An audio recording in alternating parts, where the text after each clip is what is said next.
wax na ko ci beneen place ndax gis nga li Cheikh El Hadj Malick waxoon fii ci Sénégal lu garaaw la waaye moo am ndax sëy bu ko aadal lalee rek yoon dootu ko atte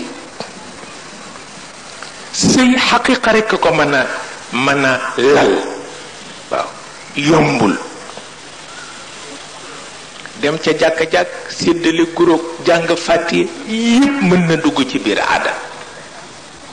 moo tax mu ni woon mënuma waat ni nikaax am na ci Sénégal mënuma ko waat mën naa waat nag ni sibu nikaax am na fi luy niru sëy am na fi waaye sëy dëgg-dëgg man mënuma waat ni am na fi waaw ndax aada ju ëpp li yàlla wax yonent bi bés xëy ni ko wool sa soxna yi wooleen ñi ci sëy ak yow ngir am nga barke jox leen barke ñu dem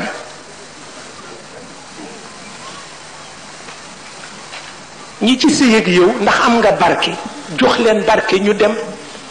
mais ñi ci sëy ak yow parce que nawle lañu te man lañu gis ci sa jëmm bàyyi leen fi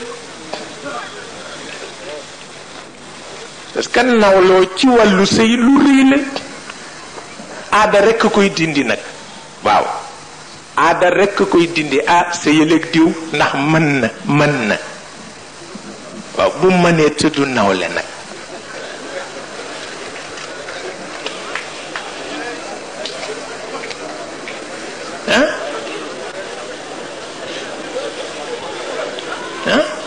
sëyal ak diw ndax mën na ñu bari moom la ñoo wax seen doom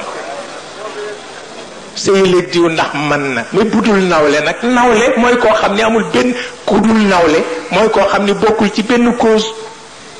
cause bu ñuy mën a tudd buy dellu ci yiwu yàlla ak yonent bi ku ca bokkul amu ca yitte du nawle waaw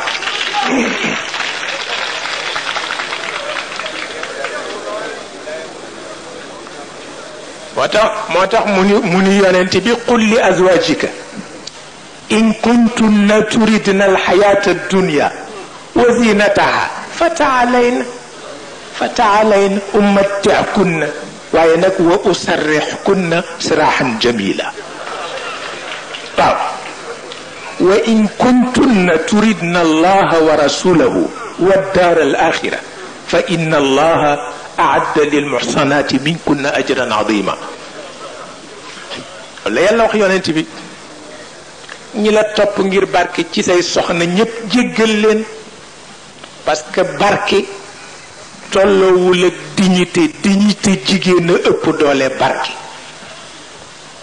dignité jigéen moo ëpp doole barke du benn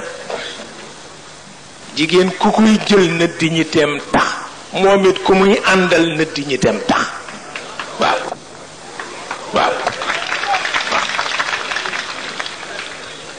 waaw